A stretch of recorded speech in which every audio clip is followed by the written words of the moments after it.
Saya ini original loh, orang ND loh Pak. Jadi kalau dikatakan bahwa dia pendatang, keliru. Bahwa apa yang mereka berbuat di sini. Tapi kalau hanya korupsi, don't dream that. Don't dream that. Kalau hanya korupsi, nggak usah lah jadi bupati lah. Saya bilang. Sekarang hitung aja di antara kami calon bupati. Siapa yang lebih banyak bekerja untuk Kabupaten ND? Nah, kemudian saya mau bertanya, mungkin ada sedikit sentuhan untuk Pak Servas terkait, nah, Pak Servas ini kan tidak pernah berbuat untuk ND, kok tiba-tiba datang ke ND buat apa untuk jadi bupati? Kemarin-kemarin kemana saja gitu? Mereka hanya merusak kabupaten. That's I am coming. Itulah, saya datang, saya lawan.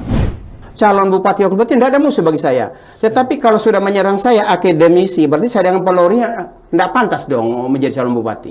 Ya tidak benar dong. Ini yang ngomong ini siapa ini? Tim sukses atau tidak benar itu? Salah itu. Akademisi yang bicara itu. Jangan bilang akademisi nggak pantas. Nggak pantas dari mana kamu ini mau ngajarin lagi akademisi? Kau mungkin lulus juga dulu mungkin dengan nilainya 2,7 kali 2,5 kali.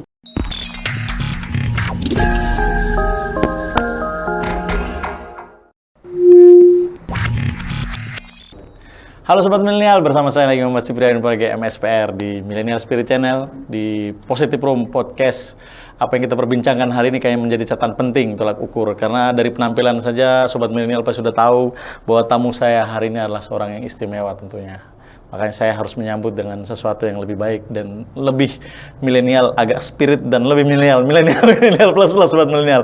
Saya langsung menyapa saja, tamu saya adalah calon bupati yang sudah mendedikasikan dirinya untuk siap bertarung di Pilkada 2024 Kabupaten ND. Saya langsung sapa saja Bapak Mario Servas Pati. Apa kabar? Baik, sehat selalu.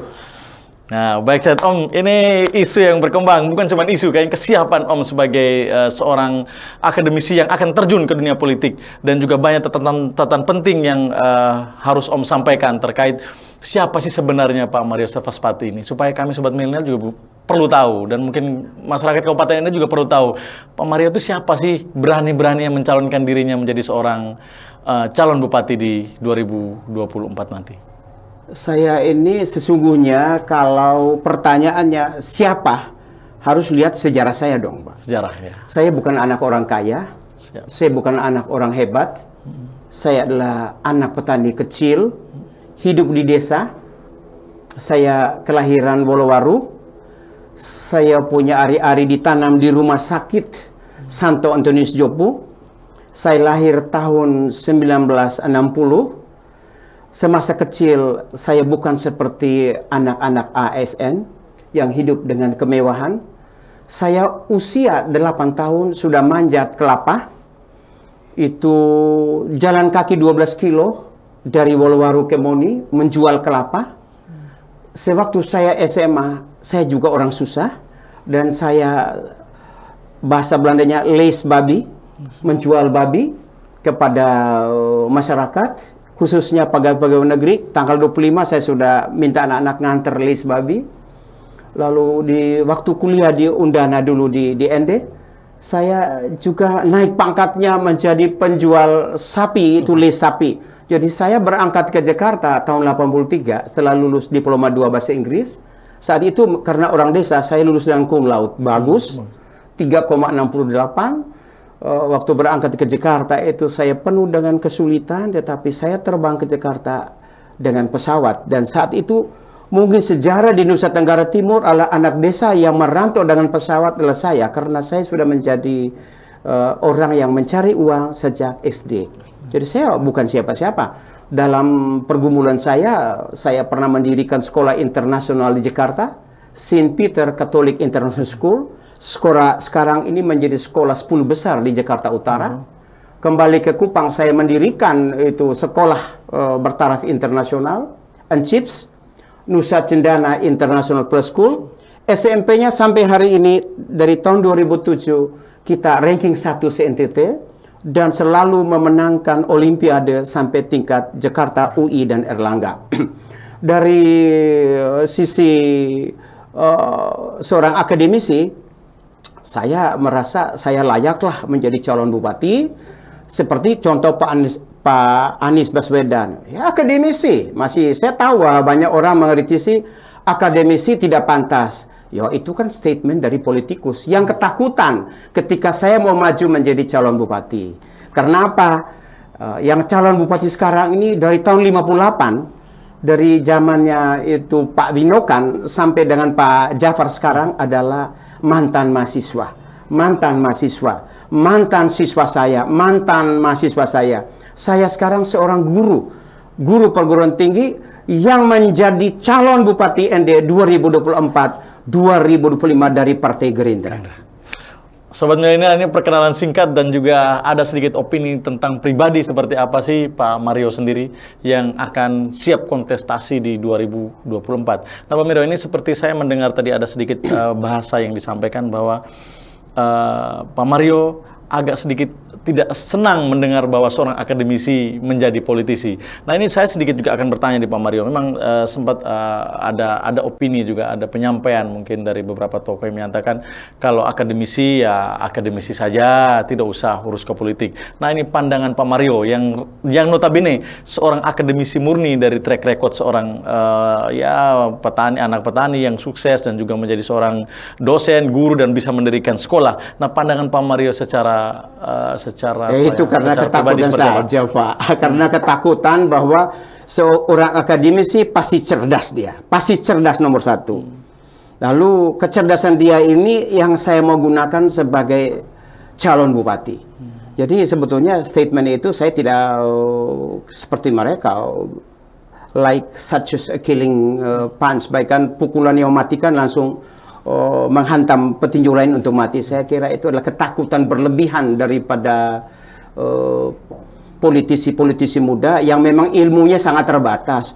Wong orang yang mau jadi pemimpin itu seorang akademisi, apalagi cerdas orangnya. Wow, masa Ende merasa itu dirugikan? Janganlah masyarakat itu percaya kepada pernyataan politisi. Politisi itu kan inginnya supaya apa? Mereka aman, tentrem, tidak ada challenge, tidak ada tantangan daripada calon-calon bupati. Ini aneh loh. Orang kayak saya usia sudah ini kan sepuh ini. 64 tahun ini untuk apa saya mau bertarung? Maaf, dalam bahasa adatnya kanga beta kota kora. Ende itu kanga beta kota kora. Artinya apa? Sistem manajemen pemerintahan daerah kita itu cacat menurut saya. Kenapa cacat? Terjadi korupsi, Bapak. Dan itu kita tidak membicarakan masa silam dari mantan bupati, tapi itu suatu sejarah. Sejarah is the fact, fakta. Menyatakan. Ini yang saya khawatirin yang bicara ini adalah politisi-politisi yang punya kasus-kasus dan korupsi, Pak.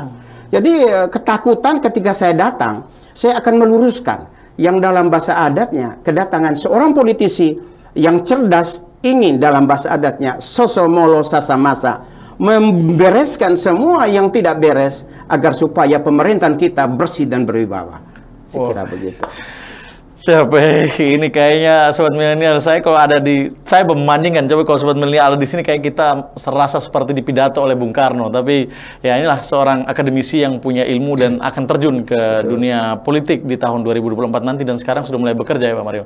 Nah sekarang saya mau tanya sedikit Om, kira-kira Pak Mario, yang melatar belakangi Om sendiri sebagai seorang akademisi mau terjun ke dunia politik seperti apa Om melihat? Apakah memang Om merasa ada sesuatu yang tidak terjadi? Apakah di Kabupaten Ende sampai Om istilahnya mau turun gunung ini kayaknya dari Jakarta harus balik lagi ke Ende dan mau ambil kesempatan untuk ikut kontestasi di 2024? Ya, saya melihat bahwa yang pertama saya lebih baik menjelaskan dulu kenapa saya harus turun, kenapa saya harus mau bertarung. Saya kan tadi jelaskan, usia saya 64 kan untuk apa saya dari kehidupan tidak kaya tapi cukup untuk istri anak saya. Anak saya sekarang spesialis di Universitas Indonesia, ambil spesialis kedokteran. Lalu untuk apa saya mencari lagi di politik ini? Sebab saya melihat politik is not a business. Ingat, definisi politik is not a business. Tapi di Kabupaten Ende, kabupaten saya yang saya lahiri ini dengan susah payah ini, mereka menggunakan politik itu is a business. Salah itu saya katakan. Saya datang sebagai putra daerah, saya mau berjuang, biarkan rakyat memilih siapa yang paling benar. pernyataan saya atau pernyataan politisi yang mungkin karena sangat amat ketakutan dengan saya. Siap. Ya, politik itu bukan bisnis. Kalau jadi bisnis, Pak, saya tidak mau jadi politisi, menjadi calon bupati. Kalau saya mau kaya, saya uang tidak banyak, tapi saya sudah cukup untuk kehidupan saya. Saya datang ini mau jadi hamba Tuhan dan hamba rakyat. Saya tidak ada istilahnya mau minta maaf, mau mengumpulkan uang untuk kekayaan. Saya bersih dari apa yang diberikan fasilitas negara. Itu yang saya nikmati. Saya tidak ada seperti politisi lain. Gaji saya itu untuk rakyat. Itu omong kosong. Gaji bupati hanya 6 juta. Omong kosong itu. Fasilitas itu berapa? Fasilitas itu habis hanya untuk kunjungan ke desa-desa. Jadi dana taktis itu dana operasional. Bahasa Inggrisnya dana taktis itu adalah operasional budget. Jadi jangan dipikirkan angkanya besar miliaran, tetapi itu tidak cukup kalau belusukan dan memberikan kunjungan-kunjungan dan bantuan-bantuan kepada masyarakat desa.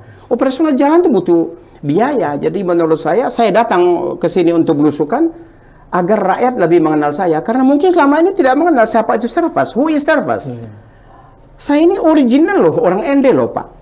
Jadi kalau dikatakan bahwa dia pendatang, keliru. Bahwa apa yang mereka berbuat di sini. Tapi kalau hanya korupsi, don't dream that. Don't dream that. Kalau hanya korupsi, nggak usah lah jadi bupati lah. Saya bilang. Sekarang saya nyatakan perang ini. Saya nyatakan perang. Karena apa? Saya masih sopan santun loh dalam berpolitik. Tetapi saya melihat ini ada yang sudah mulai kurang ajar ini. Dan saya akan berkampanye dan saya akan melakukan perang. This is the time for me to make war. Saya menyatakan saya perang dengan siapapun selama mereka menghancurkan uang negara. Saya perang. Siap. I see that. Siap. Thank you. Terima kasih, Pak Mario. Ini saya juga agak tersinggung kalau politisi. Kayaknya tidak semua politisi ya, general, yang tidak menerima. Kan saya mengatakan kalau politisi yang melakukan korupsi, berarti ada politisi yang tidak korupsi. Kalimat saya lepas saja. Siap. Oke. Oke.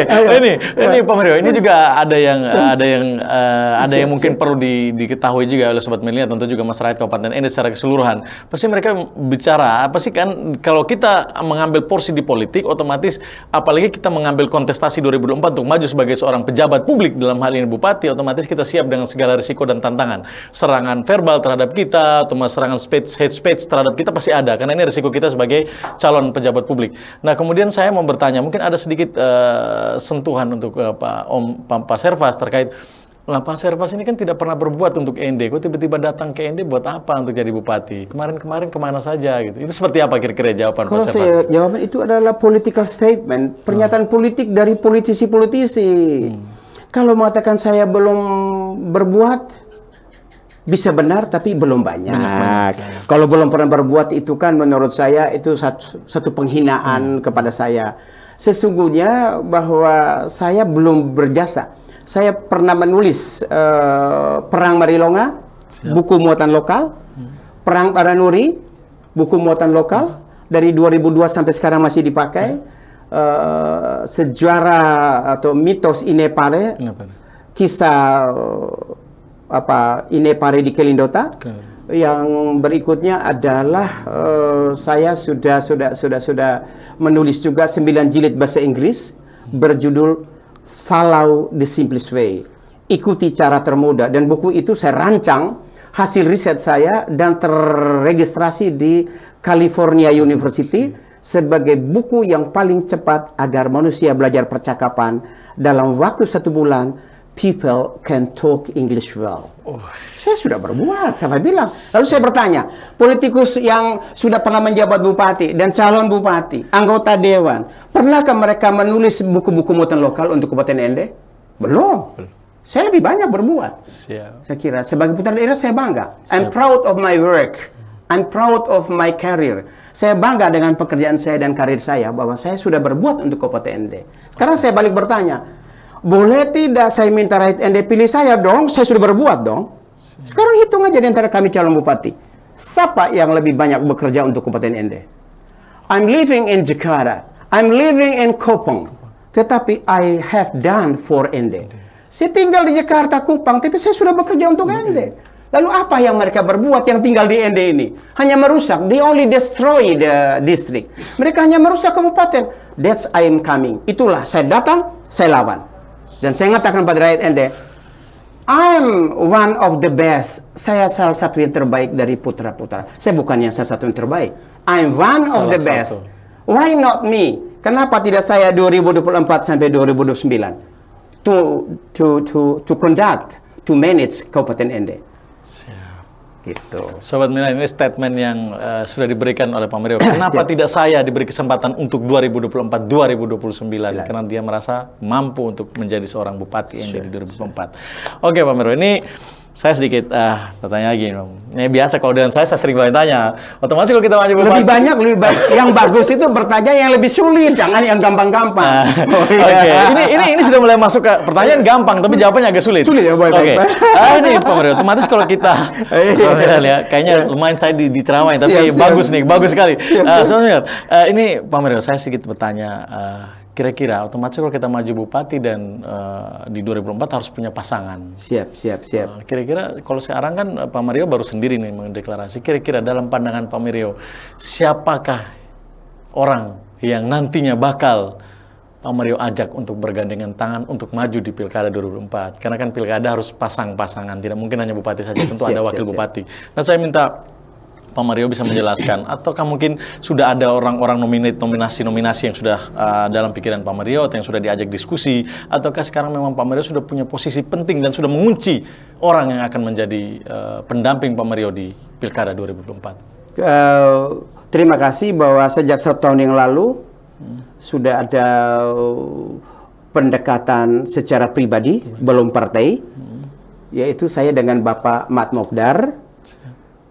Beliau adalah salah satu tokoh Gerindra hebat di Nusa Tenggara Timur. Beliau adalah ketua PAC. Ketua DPC. Ketua DPC Gerindra. Iya. Harusnya dia kalau PAC kecamatan. Dia ketua DPC untuk Gerindra Kabupaten Ende. Dalam dialog kami secara pribadi kami berdua sudah selesai. Kami masih menunggu mekanisme partai karena saat ini adalah saat di mana perlu ada satu keputusan KPU melalui verifikasi. Dan kelihatan Juli itu pendaftaran, Agustus itu sudah mulai dengan penetapan nomor kalau saya tidak salah, yaitu misalnya Gerindra nomor berapa, Nasdem nomor berapa, PDP nomor berapa. Setelah itu kami akan berdiskusi melalui mekanisme partai kapan kami akan melakukan deklarasi formal dari partai. Jadi Bapak Mat dari Gerindra, saya harus terbuka hari ini, Pak Mat mungkin belum tahu, saya juga dari Gerindra. Jadi ini Gerindra dan Gerindra tidak masalah. Dulu Pak Prabowo dengan Sandiaga Uno dari Gerindra. Kalau memang itu menjadi pilihan DPP. Ini kan semuanya tergantung dari DPP juga. Jadi kami tidak bisa mendahului keputusan DPP. Tapi untuk saat ini, dari sosialisasi dari 1 tahun yang lalu sampai hari ini, tim keluarga, ini belum tim partai, tim keluarga sudah mensosialisasikan saya akan berpasangan dengan Bapak Mat Mokdar. Wah, Sobat Mila, ini kayak lumayan saya pribadi sangat terkejut karena saya juga sangat dekat dengan Bapak Mat Mokdar. Terusnya saya sangat terkejut, cuman saya tidak kaget-kaget tapi terkejut dalam hati. Tadi saya berpikir saya ada nominasi dulu yang Pak Mario beritahu mungkin dari beberapa kader yang sudah didekati, tapi sekarang sudah langsung mengerucut ke Pak Ahmad Mokdar. Dan tentunya mungkin ini merupakan kabar yang ya saya sendiri kaget, tapi ya tinggal nanti kita seperti apa nanti rekomendasi ke depannya dari partai dan juga kesiapan dari Pak Mat sendiri sebagai wakil nanti kemungkinan, atau Pak Mario sebagai bupati kemungkinan ke depan. Nah sekarang Pak Mario, ini saya sedikit ada informasi lagi. Kan ada juga informasi-informasi yang berkembang di lapangan. Bagaimana posisi nilai tawar milenial ini sangat tinggi di peta perpolitikan Indonesia, bahkan apalagi di Indonesia, di Ende juga seperti itu. Nilai tawar yang berbanding lurus dengan potensi atau jumlah milenial pemilih yang ada di Kabupaten Ende juga sangat tinggi.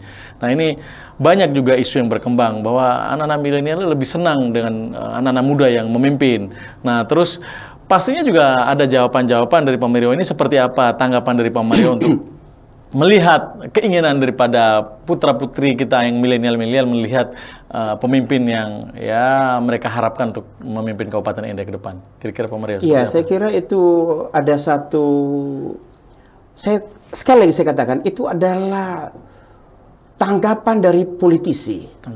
Saya beri contoh. Saya adalah orang yang pertama sekali mendapat dukungan dari milenial, yaitu Perhimpunan Mahasiswa Islam di Mataram asal Ende. Mereka yang pertama mendeklarasikan mendukung Bapak Servas Mario Pati, calon Bupati Ende periode 2024-2029. Saya tanya kepada mereka, kenapa kok kalian memilih saya? Bukankah idola kalian itu adalah calon bupati yang milenial? Oh, dia bilang tidak. Jadi pandangan itu keliru menurut anak-anak dari Mataram, itu mahasiswa asal Ende yang kuliah di Mataram. Jadi kami melihat pemimpin ke depannya itu satu, pertama untuk Ende harus nasionalis. Nasionalis itu kami lihat ada, itu menurut mereka, bukan saya, lupa, saya tidak pernah merasa saya nasionalis. Jadi kami melihat di diri Pak Mario ini nasionalis. Saya bilang dari mana? Dia bilang cerita orang tua kami bahwa Pak Servas itu nasionalis. Karena apa? Nasionalis karena apa? Kita tidak boleh lagi bicara Ende itu Islam minoritas, Katolik mayoritas. Yang mayoritas di Indonesia itu hanya ada satu. Indonesia mayoritasnya Islam, minoritasnya Kristen, Hindu, dan Buddha. Kalau Ende tidak bisa 30-35 berbanding 70 atau 65. Jadi Kabupaten Ende itu bukan minoritas mayoritas Islam dan Katolik. Adalah penduduk yang jumlah penduduknya adalah 70%-nya adalah Katolik, 29%-nya itu atau 30%-nya kurang lebih itu adalah Islam. Jadi istilah yang menyatakan Ende itu Katolik mayoritas, Islam minoritas, keliru. Itu adalah, makanya yang jadi pemimpinnya, minta maaf Pak, harus dari akademisi, analisisnya pas, jangan dari politisi, masih mahasiswa. Belajar politik, kalau mau jadi bupati, obok-obokin kekayaan daripada negara, gitu loh. Saya sekarang minta maaf loh, karena mereka sudah menyerang saya juga bukan menyerang, saya meng-counter balik ini Bapak. Jadi pengertian milenial saat ini, mereka silakan. Mau usianya 70 tahun menjadi bupati nggak masalah, tapi amanah mereka itu their delegates. Pertama, dia nasionalis nggak? Kalau nggak nasionalis, dia harus jadi bupati Ende lah. Itu radikal itu. Saya mohon maaf, saya dengan Pak Mahat ini adalah pasangan Islam-Islam atau Katolik-Katolik. Mengapa? Servas seorang Katolik nasionalis. Servas juga Islam. Pak Mat seorang Islam nasionalis. Dia juga seorang Katolik. Jadi paket kami ini adalah Katolik-Katolik, Islam-Islam. Selesai. Tidak ada orang mau, siapa yang menganalisis begitu? Nanti besok mulai ikut ini politisi. Ikut saya punya pernyataan. Oh, ngekor itu namanya. Ya, Pak? Jadi siap. Jadi emang kalau penjelasan seperti itu memang kembali kepada kita sebagai kota di mana tempat lahirnya Pancasila, kota yang sangat pluralisme. Kita di sini lebih Mungkin saya tambahkan, Dek, bahwa milenial mengharapkan pemimpin bersih dan berwibawa. Kenapa ada demo-demo dari mahasiswa? Menyangkut korupsi, ini belum bisa diatasi di Kabupaten Ende. Harusnya malu ketika saya seorang bapak berbicara. Politisi muda harus belajar dari kata-kata orang tua. Sehingga ada istilah mengatakan, pengalaman adalah guru yang terbaik. My experience is the best teacher. Jadi saya ini seorang guru. Pengalaman saya seorang guru. Itu menjadi pengalaman saya menjadi guru daripada semua orang. Jadi pengalaman saya, minta maaf ketika saya mengelola yayasan saya, guru-guru di laporan daripada dana bos tidak boleh korupsi. Itu saya sudah mulai dengan miniatur pemerintahan Kabupaten Ende. Ketika saya memimpin, mulai dari universitas rektornya, mulai dari dekannya, kaprodinya, dosen-dosennya, guru-guru, kepala sekolah, itu sudah miniatur of regency. Jadi miniatur dari sebuah kabupaten. Jadi tidak usah ragu lah rakyat kalau isu-isu politik yang begitu, biasalah. Ketakutan, menurut saya ketakutan berlebihan ketika saya maju. Siap. Nah, sekarang kalau bahas ketakutan nih Pak Mario, saya jujur, saya mungkin akan menyebut satu-satu yang secara media atau yang secara deklarasi atau secara penyampaian ke kita atau yang mungkin kita lihat di media-media sudah disampaikan atau sudah dinyatakan bahwa ini yang maju besok ini. Yang pertama ya, kalau seandainya Pak Mario, kan otomatis ini jadi kontestasi di 2024. Maksudnya ada orang-orang yang sudah siap diri untuk maju juga. Salah satu mungkin Pak Dr. Domi akan siap untuk maju. Saya sudah melihat di baliho-baliho beliau yang calon Bupati 2024. Terus yang berikutnya ada Bapak saya, Pak Lori Gadijo, yang juga seorang akademisi. Kalau Pak Domi tadi seorang ASN, birokrat, dan sekarang Bapak Lori Gadijo sebagai seorang ketua yayasan dan seorang akademisi juga yang punya kemampuan, dan ini dua-dua punya figur yang sangat kuat. Terus yang ketiganya ada Bapak Emmanuel Eriko Srede yang sekarang menjabat Wakil Bupati, yang mungkin sudah kemarin ada sekretaris partai yang menyatakan bahwa dari Nasdem fix mengusung beliau untuk maju Bupati di 2024. Terus berikutnya ada Pak Stef Tani Temu yang mungkin kita kemana-mana selalu melihat beliau yang memang sudah dinyatakan maju di 2024. Dan yang berikutnya adalah orang depan saya sendiri, Bapak Mario sendiri, yang pada hari ini sudah dengan secara gamblang menyatakan diri untuk maju. Nah, kira-kira dari semua kontestasi yang sudah menyatakan diri, Pak Mario merasa yang mana yang paling kuat, atau Pak Mario merasa Pak Mario yang... Kalau saya merasa bahwa semua mereka paling kuat. Karena apa? Di politik itu tidak bisa prediksi yang ini jago, ini lemah. Hasil survei itu bisa juga hanya penggiringan opini. Karena 1.200, 300 orang tidak bisa mewakili 170.000 orang pemilih. Tidak mungkin. Kalau saya minta maaf, selain saya, empat-empatnya orang hebat semua. Semua hebat. Ada satu lagi, incumbent Pak Bupati Jafar. Oh, itu juga hebat, Pak. Siap. Oh, jadi semua hebat, Bapak. Saya di dalam statement politik saya tidak pernah, tapi jika ada politisi loh, saya bukan calon bupati loh. Jadi tadi saya mengatakan, politisi, bukan calon bupati loh, atau wakil bupati. Politisi yang bikin statement itu, saya tidak pernah marah, tapi saya mengcounter dengan filosofi saya bahwa itu ketakutan berlebihan. Tidak bolehlah kita mencela orang. Saya dengan Pak Lori sering WA balas, tetapi juga akhir-akhir ini mungkin karena belusukan sudah jarang balas. Dengan Pak Stefani Temu berdua kali balas. Dengan Pak Domi Mere mungkin nomornya saya tidak peroleh, atau pernah saya WA tapi tidak pernah balas. Saya merasa bahwa itu mungkin nomornya sudah diganti dengan yang lain. Saya tidak ada musuh di antara calon bupati wakil bupati, tidak ada musuh bagi saya. Tetapi kalau sudah menyerang saya akademisi, berarti saya dengan Pak Lori tidak pantas dong menjadi calon bupati. Ya tidak benar dong. Ini yang ngomong ini siapa ini? Tim sukses atau tidak benar itu? Jangan adu kami. Tetapi saya mengatakan saya mau maju karena menurut saya sampai hari ini Kabupaten Ende itu masih hanga beta kota kora. Bahasa adatnya harus moke taso eko bato. Harus bahasa utaranya itu kota vola kanga okora, kota vola kanga beta. Jadi menurut saya harus diperbaiki. Siapa itu? Saya salah satunya, bahwa saya sanggup memperbaiki hanga yang sudah rusak itu dalam sistem tatanan pemerintahan yang bersih dan berwibawa. Saya kira itu intinya kan. Nggak ada saya mengatakan saya lebih hebat dari 4 calon. Nggak ada. Tapi kalau ada tim-tim mengatakan dia orang pendatang, orang agak ini lagu lama, itu hati yang luka. Nah, itu lagu lama, itu nggak laku itu namanya. Siap. Itu. Sobat Milenial, ini sudah banyak paparan yang disampaikan oleh Pak Mario, dan juga ada banyak poin-poin juga yang disampaikan, dan memang poinnya bahwa siapapun yang akan maju di 2024 adalah semua menjadi putra terbaik. The best. Putra terbaik dari Kabupaten Ende yang mungkin punya nilai dan punya elektabilitas yang baik sehingga layak untuk diperhitungkan menjadi bupati di 2024. Terus ini saya mau tanya di Pak Mario sedikit. Pak Mario, saya mau tanya sedikit, kira-kira apa yang diharapkan ketika Pak Mario nanti kemudian, atau mungkin ya bisa dikatakan saya meminta waktu untuk Pak Mario bisa menjabarkan visi misi dari Pak Mario sendiri sebagai calon bupati ke depan seperti apa.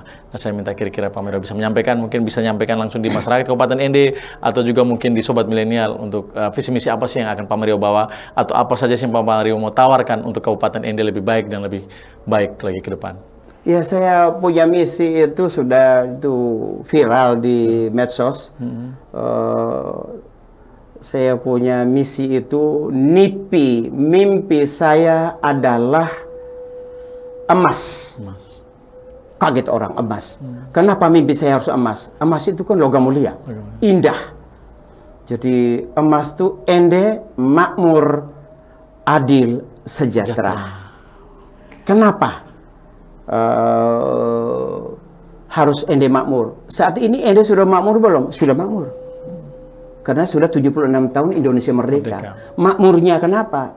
Dulu masyarakat yang tidak punya sawah susah beli beras. Baik di Riau Selatan maupun di ND pada umumnya. Sekarang tuh dengan kemiri, dengan coklat, kelapa, mereka jual hasil bumi dan bisa membeli beras, makanan, pakaian, dan bahkan untuk anaknya kuliah. Itu sudah makmur. Indonesia, ND sudah makmur, harus hormati. Mulai dari presiden pertama sampai dengan Jokowi, saya katakan ND seluruh Indonesia sudah makmur.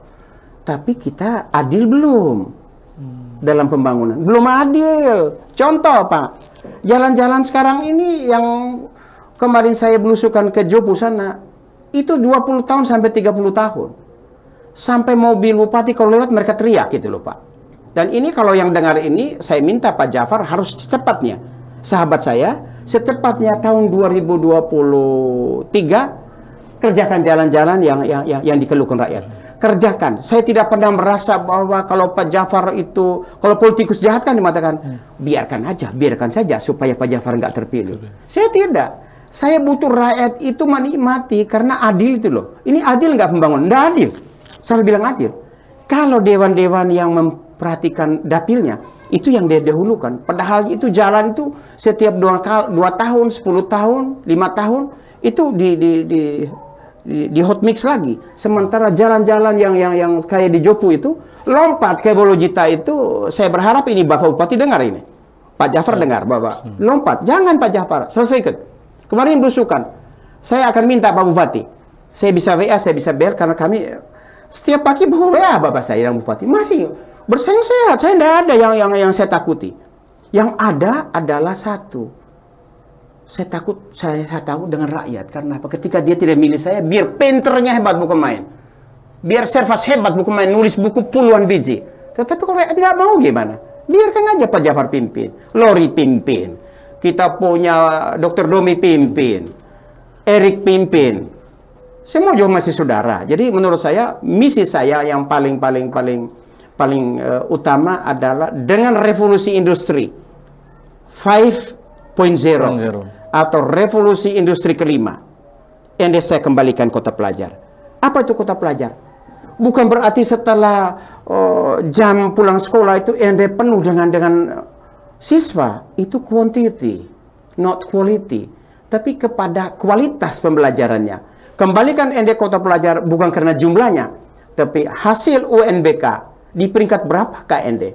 Ini sampai saat ini di peringkat 17. Malu itu. Kota pelajar kok dulu sekarang menjadi peringkat ke 17. Itu the last ekor. Kalau bisa hebatnya, kalau saya menjadi bupati, saya akan menjadikan ND di 5 besar.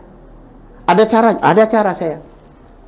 Yang kedua, bahwa disebut kota pelajar itu, saya ada program yang diakui oleh Cambridge, karena saya mengelola kurikulum Cambridge dari Jakarta. Sekolah yang saya kelola dulu, yang saya pemiliknya adalah St. Peter International School Kelapa Gading. Itu sekolah Katolik pertama, sekolah Katolik yang bertaraf internasional. Sampai sekarang siswanya 2000-an, dan itu menjadi sekolah 10 besar di Jakarta Utara. Dan saya mau memimpikan Kabupaten ND ada satu sekolah yang seperti Kelapa Gading dan di Kupang. Di Kupang kita, SMP kita 10 besar, se-NTT. SMA-nya, saya minta maaf dari SVD Suradikara dan Frater BHK. Mereka sudah kalah ranking dan saya. Jadi SMA kita ranking 8, Suradikara di belasan, Ndao belasan, Giovanni belasan, ya, Ancips, Nusa Cendana International Plus School itu SMP ranking 1 se-NTT, tingkat nasionalnya A, SMA tingkat nasionalnya A di ranking 8. Jadi saya membicarakan tentang kembalikan ND kota pelajar, itu bukan jumlahnya. Ada yang mengatakan, loh, ini kan setiap kabupaten sudah punya kota pelajar. Iya, yang ukurannya dari mana? Ukurannya kan bukan dari kota pelajar bahwa, oh, di Nagekyo itu sudah punya ini. Rankingnya berapa? NTT aja saya kira di Indonesia itu di peringkat akhir juga kita. Jadi saya mau kembalikan. Jadi lalu di bidang pertanian saya mohon kepada saudara saya Muslim, saya akan mengadopsi teknologi Israel, yaitu persawahan. Tanah kering itu adalah padi-padi akan ditingkatkan, sawah itu penghasilan 1 hektar sekian kuintal. Dengan teknologi Israel kita bisa dapat 10 kali lipat. Jadi tidak perlu membuka sawah-sawah baru. Juga tentang masalah visi misi saya tentang masalah stunting, kita akan membuat peternakan, cattle breeding, ratusan ekor sapi perah dengan teknologi canggih yang susunya diperah besar. Wajib dibagi kepada anak terlantar, fakir miskin, dipelihara oleh negara. Kabupaten harus memelihara. Masa kabupaten tidak punya sapi? Kabupaten tidak punya lumbung? Pemda itu punya ada anggaran. Silva itu misalnya setiap tahun 5M. 5 tahun 25M. Beli tanah di Pentura menjadi lumbung padi daripada Kabupaten Ende. Ini saya punya misi ya. Karena dengan adanya bencana alam di daerah ini, banjir, hujan, itu bukan nunggu dari Departemen Sosial. Ende punya gudang, Pak. Masa 76 tahun kau pemimpinnya tidak kreatif? Itu saya kira itu saya punya. Jadi salah satunya tentang orang bilang, Pak, tolong Pak, nanti kalau debat kandidat dan ke masyarakat mereka akan tanya, bagaimana mengatasi pengangguran? Ini isu penting. Kalau saya jadi bupati, yang menjadi pengangguran paling besar itu yang sampai ditangkap-tangkap itu namanya trafficking, perdagangan manusia. Yaitu pergi ke Malaysia, Singapura, Saudi Arabia tanpa keterampilan, akhirnya apa? Bocor. SD paling banyak. Tidak tamat SMP paling banyak, tidak tamat SMA paling banyak, menjadi buru-buru kelapa sawit di Malaysia. Malu kita. Caranya bagaimana? Pemda punya BLK. Lucu kan? Sampai hari ini berfungsi nggak? Latihan balai tenaga kerja itu nggak ada, Pak. Ini ada cerita ini, Bapak. Tenaga kita pergi ke Arab Saudi. Yang perempuan ini. Saya tidak sebut dari daerah mana. Di daerah Lioni ada 21 kecamatan. Istrika ini, Pak. Di Singapura atau di Saudi Arabia. Ini beli pakaiannya itu mahal. Sampai 15 juta di rupiah. Angus. Itu yang orang Arab itu marah, ngambil itu besi setrika, maksudnya mau kasih gertakin sama pembantu kita, nggak taunya nempel di pipi. Cacatlah wanita itu. Kenapa? Yang salah pemerintah. BLK-nya nggak latih cara cuci piring, cara nyetrika baju. Salah itu. Akademisi yang bicara itu. Jangan bilang akademisi nggak pantas. Nggak pantas dari mana kamu ini mau ngajarin lagi akademisi? Kau mungkin lulus juga dulu, mungkin dengan nilainya 2,7 kali, 2,5 kali. Jangan ngomonglah bikin hina-hina itu kamu punya akademisi. Ini saya ini guru loh, Pak. Bapak, saya baru kasih beasiswa di ND ABA itu 200 orang. Di Universitas San Pedro Kupang saya kasih beasiswa murni. Itu bukan dari dikti. Beasiswa murni saya baru 500 orang. Servas sudah berbuat untuk NTT dan ND. Jangan mengatakan saya belum berbuat. Tidak, dihitung berapa? 12 miliar lebih saya kasih loh. Masa saya belum berbuat untuk ND? Yang benar aja politisi ini. Sekali dong dihadapkan saya dan mereka di sini, Pak. Berani, Pak, 5-6 orang yang ngomongin miringin saya itu loh. Saya mau lihat siapa mereka itu loh, Pak. Siap, Sobat Milenial. Tapi saya nggak marah loh ini. Gaya saya kalau dalam berbicara, suaranya besar. Maklum, Pak, saya di kampung ini kan kalau panggil nih, siu. Jadi kami orang kampung ini kan suaranya kencang. Jadi aman. Siap, Pak Mario. Siap, Sobat Milenial. Inilah gaya calon pemimpin kita dan memang seperti inilah yang kita harapkan bagaimana kita membuat ND yang lebih baik ke depan. ND sudah maju tapi kita perlu untuk lebih bagus lagi ke depan. Terus banyak catatan-catatan penting yang sudah disampaikan oleh beliau dan juga catatan penting untuk saya pribadi seorang politisi. Sudah banyak tadi ilmu yang berbagi dan juga ada tantangan buat saya untuk mengemas studio ini menjadi lebih banyak sehingga kita bisa melakukan komunikasi dua arah dan juga berdiskusi, berdialog secara intelektual, supaya tidak menjadi diskusi kusir biasa yang hanya habis di podcast saja. Dan saya akan menerima tantangan beliau untuk nanti ke depan kita akan menyiapkan untuk mengundang lebih banyak narasumber supaya langsung kita jabarkan seperti apa sih maunya masyarakat Kabupaten Ende terhadap poin dan peran penting kabupaten atau pemerintah dalam menyikapi tantangan untuk menyiapkan Ende lebih baik di tahun-tahun yang akan datang. Kebahagiaan tidak diciptakan dari sesuatu yang mudah, kemana ate tahun ote, salam spirit.